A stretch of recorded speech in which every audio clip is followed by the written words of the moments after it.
Welcome to the Spanish Language Lab with me, Alexander. Today we're going to be reading Chapter 9 from Fight Club, or as it's better known in Spanish, El Club de la Lucha. The reason why I'm picking Fight Club to share with all of you is for a few reasons. One, Chuck Palahniuk's writing style is very simple and concise at the sentence and paragraph level, and the chapters are also very short. A lot of these chapters are only 3 pages long, which makes it ideal for this video format. Second, I love this story. This is a great story, and I'm really excited to share with all of you. And lastly, as a point of reference, my current level of Spanish mastery is at the B2 level, which is considered advanced intermediate. So I offer that as a point of reference for all of you. And as a B2 level, this book is ideal for me. I understand the vast majority of what is written, but once in a while I have to look up expressions, words, that sort of thing. And I'll be doing that in this video using tools like Spanish Dictionary and ChatGPT. But mostly it's about reading in Spanish. So without further ado, let's get started. Capítulo 9. La salvia de Tyler tenía dos funciones. El beso húmedo en la palma de mi mano retuvo el polvo de gas mientras me achicharraba. Esa fue la primera función. La segunda fue convertir el hipoclorito en cáustico.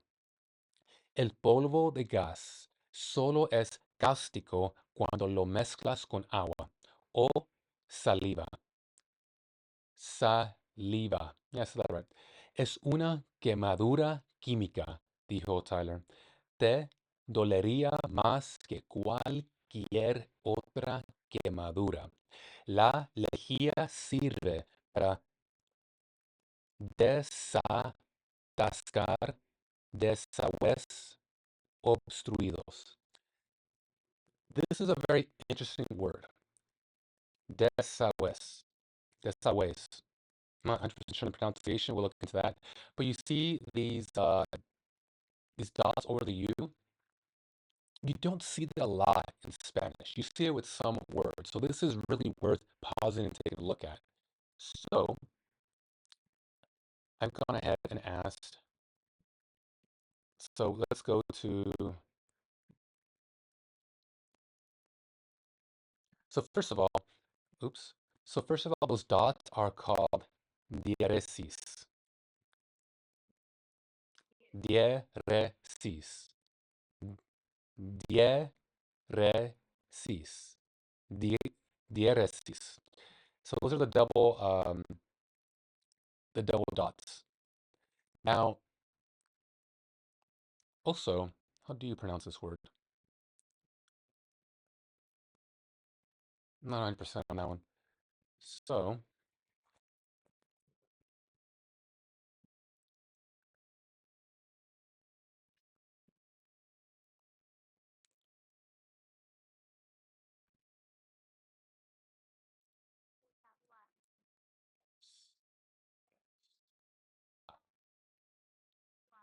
desaguar. Desaguar. I'm not, that doesn't sound right. 'Cause and this is why. Because we have a list of words here that use the deresis, and penguin is probably, to me, the most common one. Penguino. Es un pingüino. It's a penguin. Es un pingüino. Um, vergüenza, vergüenza. So penguin, right? You see the guin in pronunciation of penguino. Vergüenza.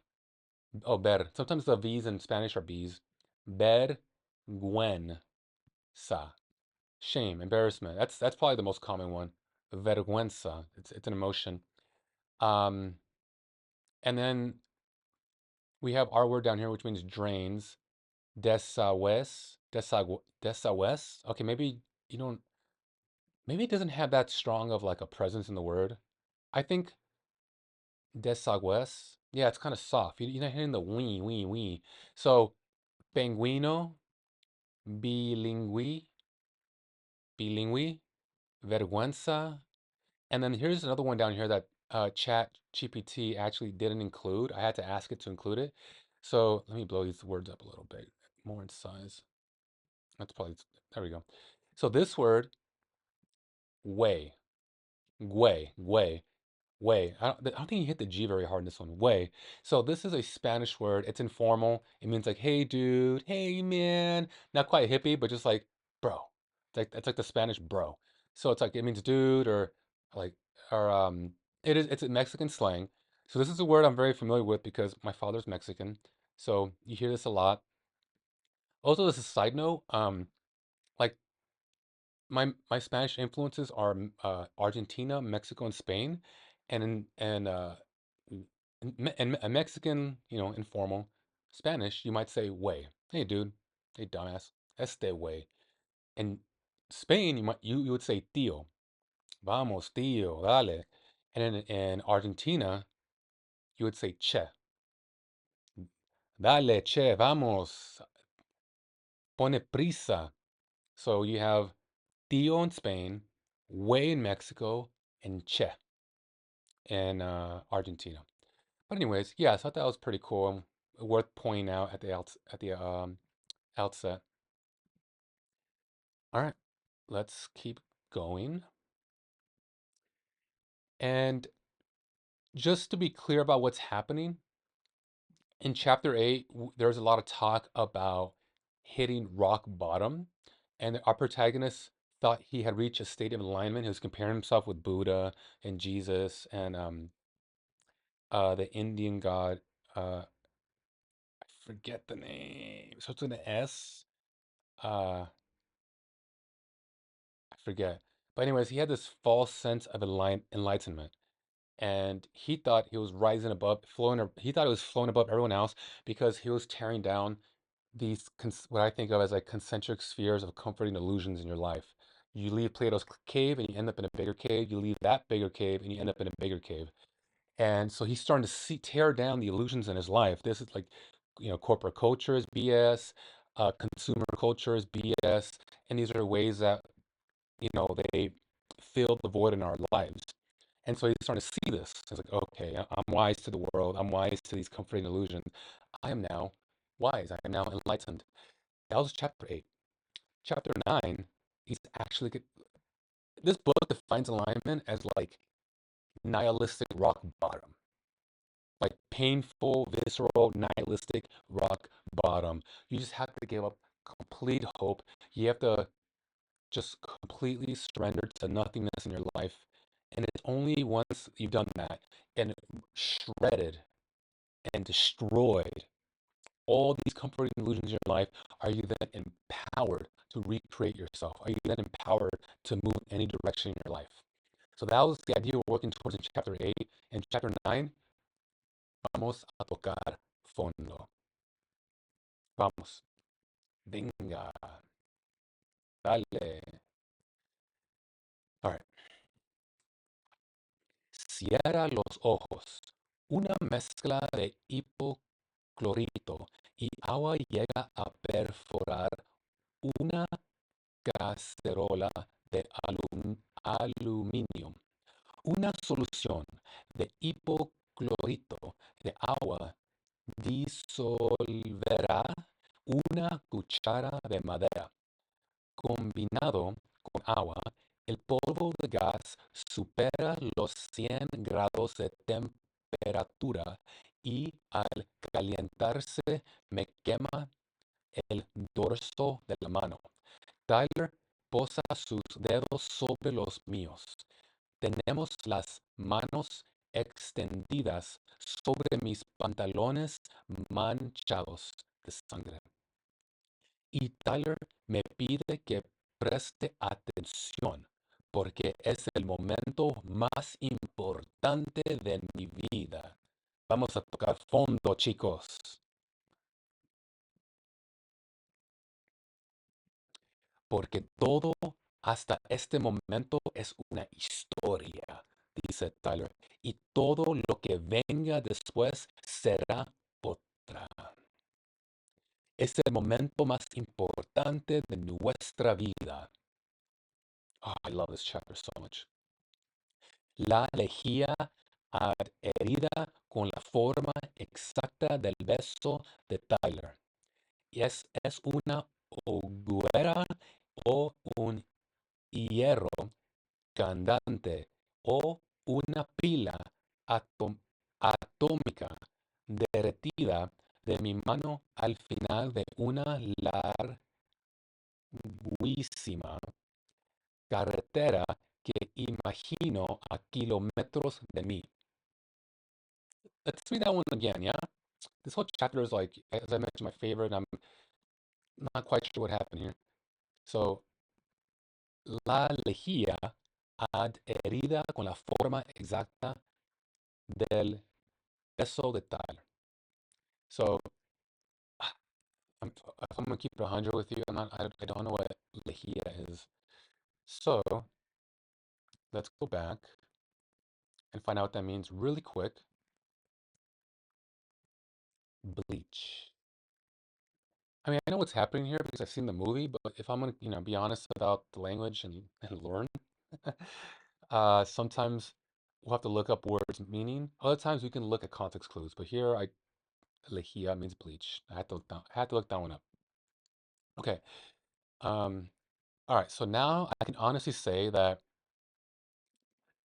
there's a chemical burn. He's described this already. There's a chemical burn on the protagonist's palm in the shape of Tyler's kiss. My child. And so that's what's happening here. Okay, good. Es una hoguera o un hierro candente o una pila atómica derretida de mi mano al final de una larguísima carretera que, okay, look, I have no idea what this is about. So, fortunately, like that whole sentence, I have no idea what's going on in that sentence. So, let's look it up. Translate to Spanish and interpret meaning.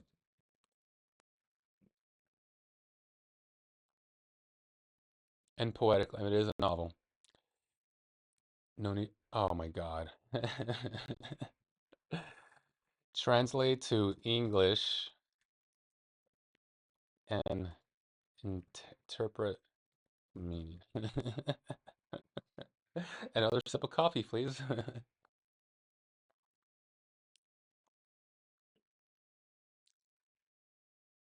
Okay. A melted atomic battery in my hand at the end of an extremely long road that I imagine is kilometers away from me. Oh, okay. So he's doing this like coping thing that we saw in chapter two with the support group.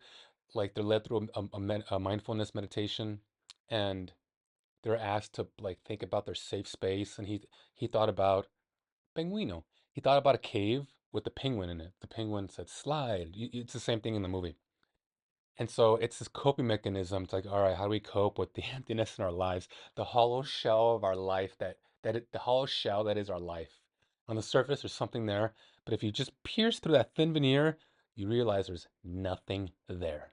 Empty set of values, empty set of life affirming actions. It's just a sad reality. So he's trying to distance himself from the pain, which is what we actually do when we work out and we listen to music, right?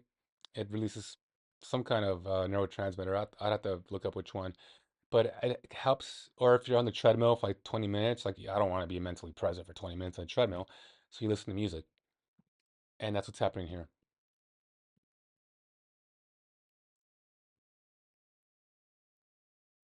I don't need you to interpret what's happening here. I understand exactly what's happening here, chat Chapeto. So let's keep going.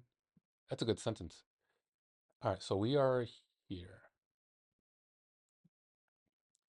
Tyler me pide que regrese. Yeah, Tyler says, "Get back here." Like mentally, like get back here. Stop running away from this moment. Tyler me pide que regrese y permanezca con él. Mi mano se aleja, diminuta en el horizonte, horizonte, al final de la carretera. Carretera is the road. That one I do know. All right, let's pause this. Let's keep going. Imagínate el fuego todavía ardiendo, excepto que ahora está más allá del horizonte. Una puesta de sol. Regresa al dolor, dice Tyler. Es el tipo de meditación guiada que se emplea en los grupos de apoyo. I told you, nunca piensas en la palabra dolor. No, don't think about pain. Think about a comforting illusion. Si la meditación guiada funciona con el cáncer, también funcionará con esto. Mírate la mano, dice Tyler. No te miras la mano. No, no te miras la mano. No piensas en las palabras abrazador, carne, tejido y chamuscado. No te oigas gritar. Meditación guiada. Estás en Irlandia. Cierra los ojos. Estás en Irlandia, el verano en que terminaste la universidad y estás bebiendo en un pub cercano al castillo donde todos los días acuden autobuses repletos de turistas ingleses y norteamericanos para besar la piedra de Blarney. No lo niegues, dice tal. El jabón y los sacrificios humanos se compenetran. Dejas el pub junto con una riada de hombres que caminan entre el silencio de los coches mojados por calles en las que acaba de llover. Esta noche, hasta que llegas al castillo de la piedra de Blarney. El suelo de los pisos de castillo está podrido y subes por las escaleras de piedra mientras la oscuridad aumenta a tu alrededor en cada nuevo peldaño. Todos están tranquilos con la ascensión y la tradición de este pequeño acto de rebeldía. Rebe, rebel, rebeldía. This tiny act of rebellion, of self-destruction, get drunk. Escúchame, dice Tyler. Abre los ojos. En la antigüedad, there's another one. En la antigüedad,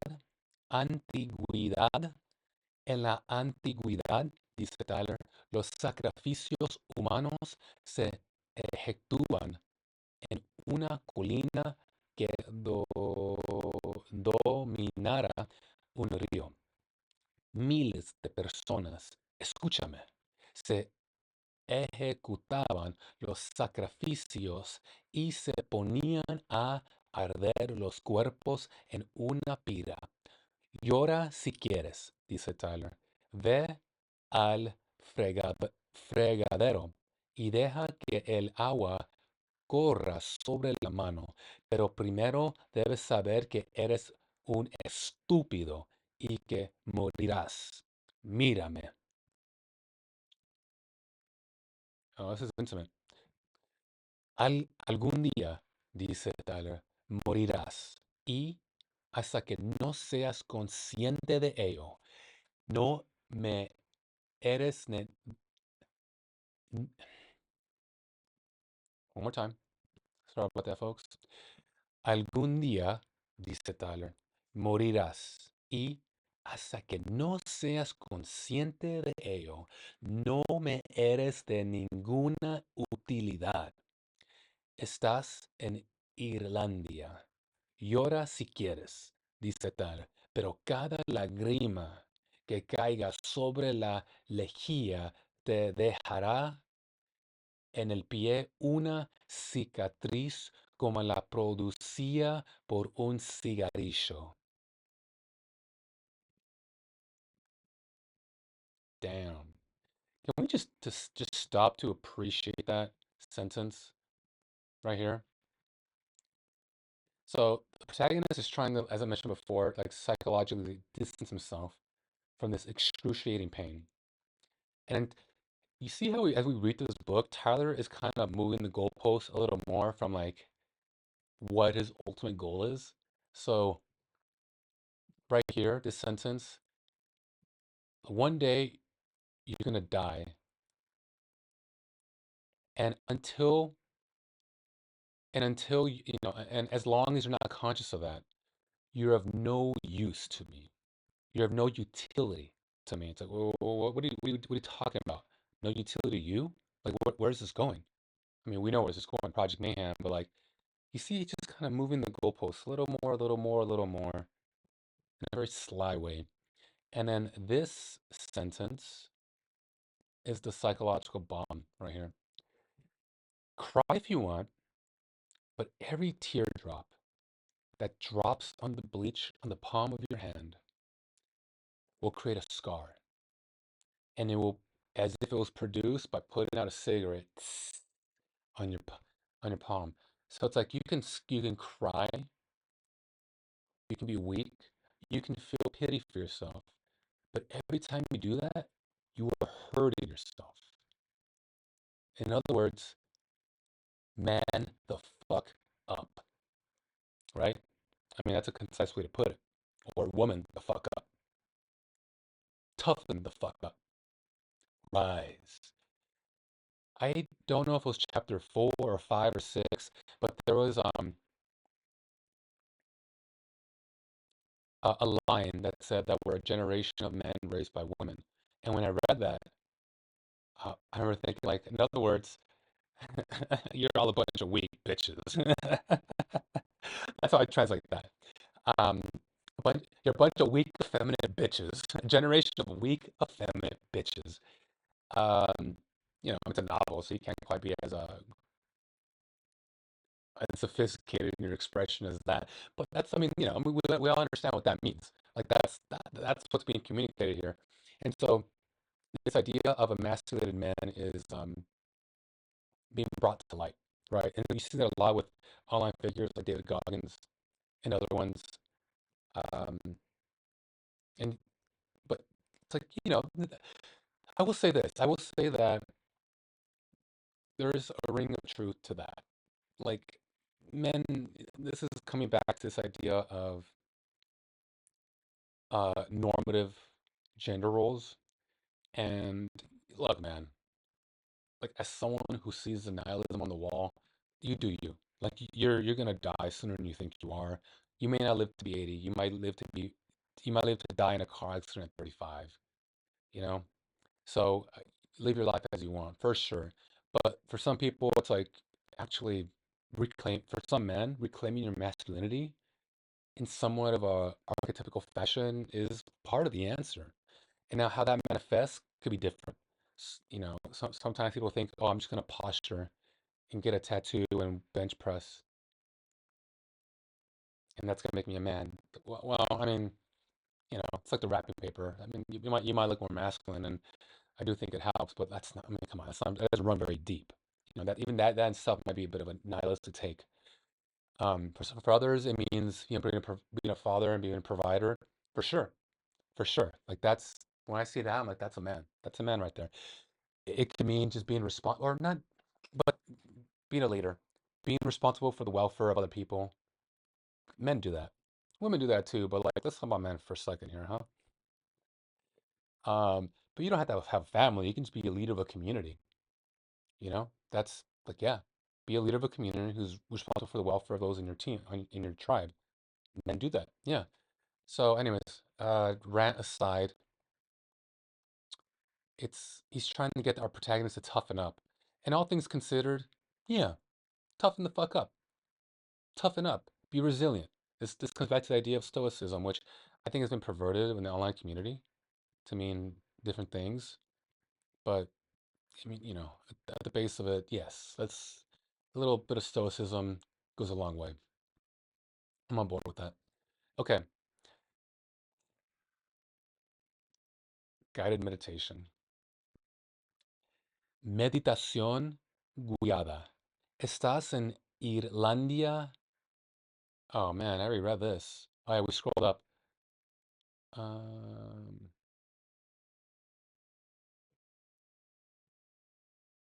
no, no, no, no, no. Sorry, folks. No, no, this is on you. This is on you. Okay. Meditación guiada. Estás en Irlanda en verano que acabaste la universidad y quizás sea aquí donde quisiste por primera vez la anarquía. Tyler just keeps moving the goalpost.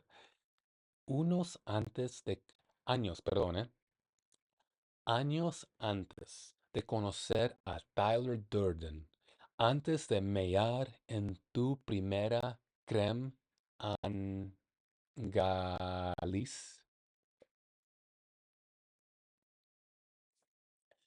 aprendiste algo sobre los pequeños actos de, de rebeldía en Irlanda. Estás de pie sobre una plataforma en lo alto de las escaleras de un castillo. Con vinagre, dice Tyler, se detiene la quemadura, pero antes tendrás que darte por vencido. Después de que cientos de personas fueran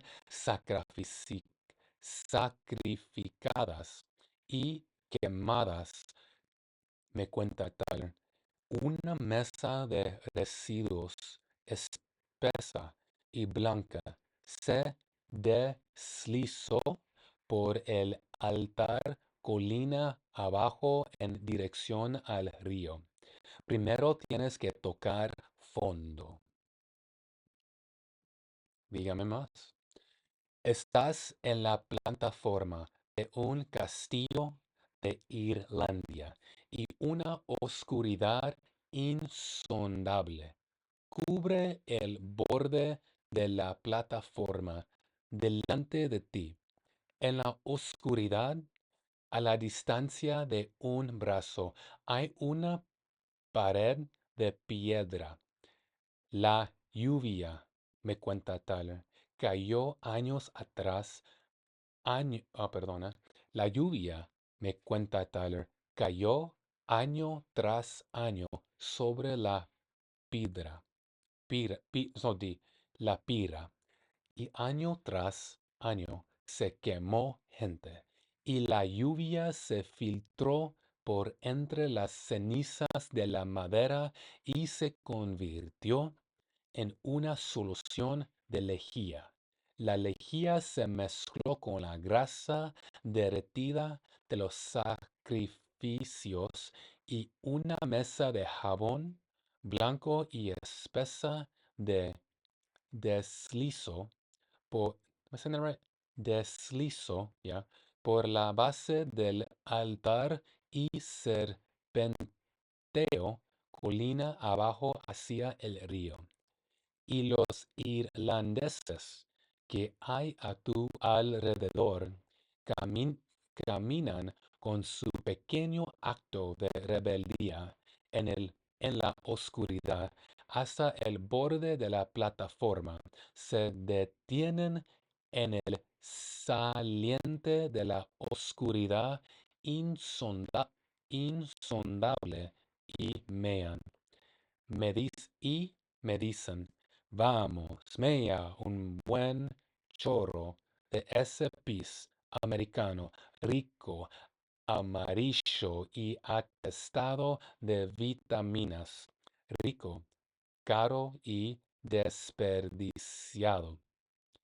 Este es el momento más importante de tu vida, dice Tyler, pero estás en otro sitio y te lo estás perdiendo.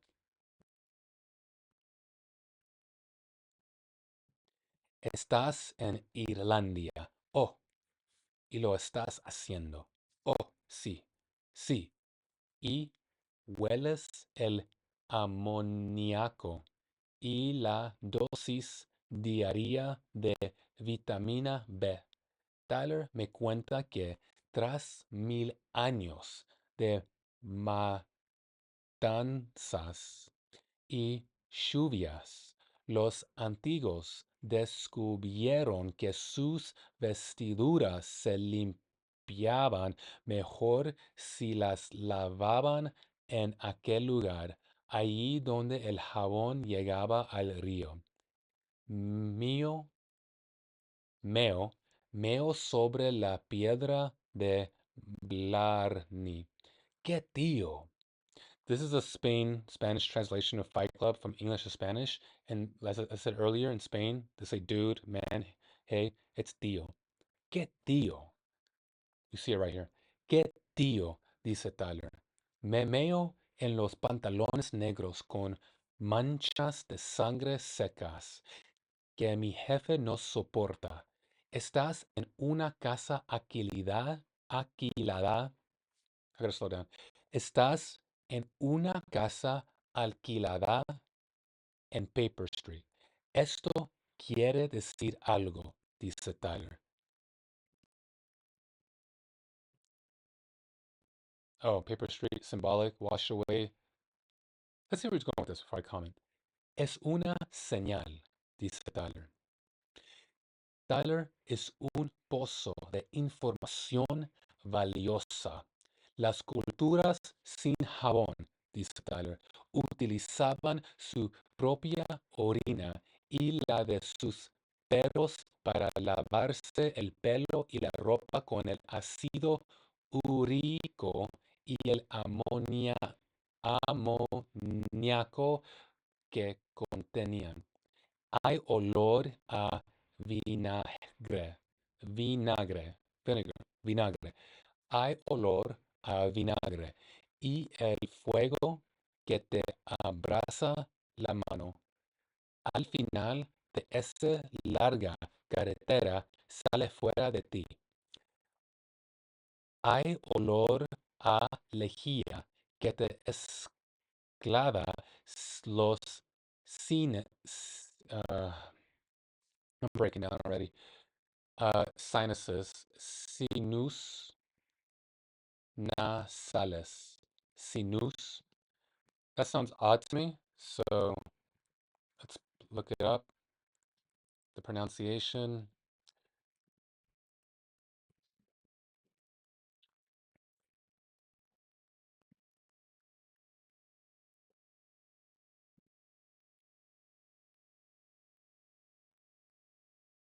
Oh, yeah.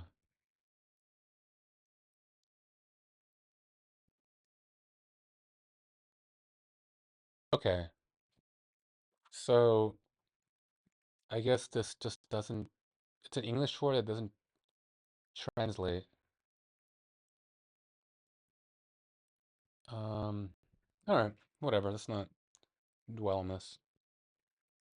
Okay, so we are here. Hay olor a lejía que te esclada los sinus nasales y hay ese olor vomi- vomitio- vomitivo a hospital, como de pis y vinagre. Fue justo matar a toda esa gente, dice Tyler. Here's Tyler moving the goalpost. It was justified to kill all those people. Let's find out why murder is justified and under what conditions. Project Mayhem is in the horizon.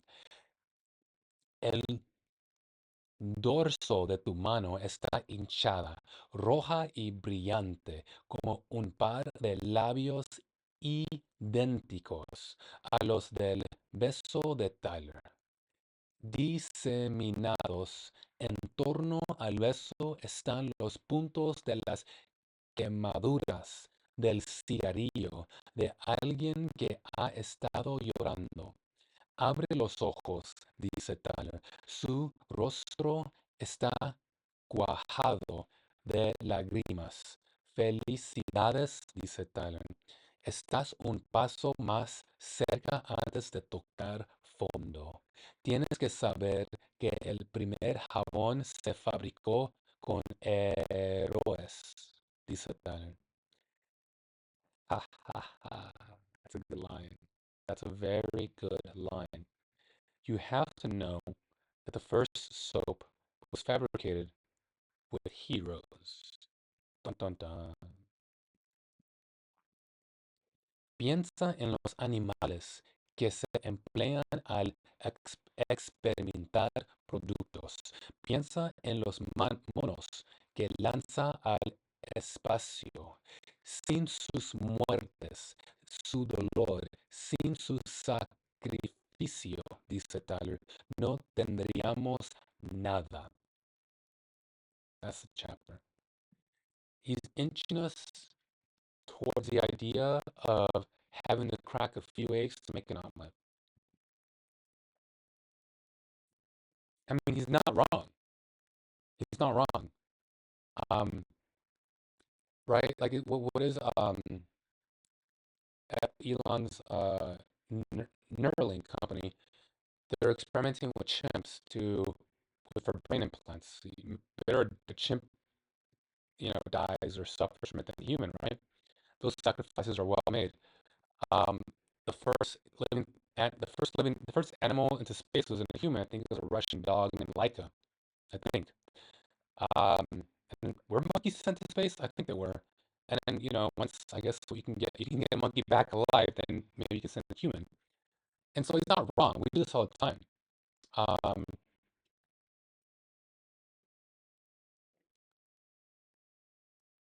we do this all the time. There's always something that needs to be someone or something that needs to be sacrificed for the greater good, right?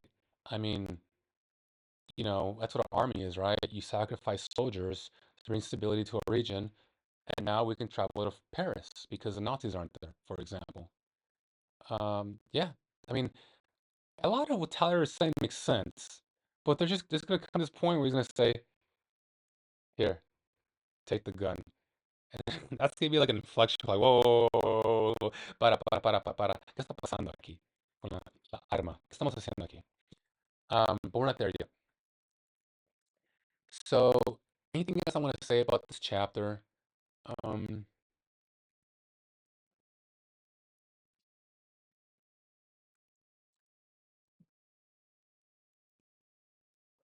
I think there's a lot to say about reaching rock bottom to liberate yourself. There's this,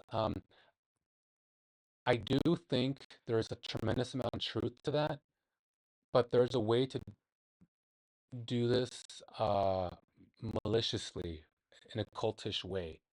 So, I mean, that's what's happening here. Tyler is trying to recruit people into his cult. And if you've seen the movie, read the book before, you know how this plays out. But you see this in real life too, right? So, you know what? Let me not go into this. Let me keep it within the context of the book.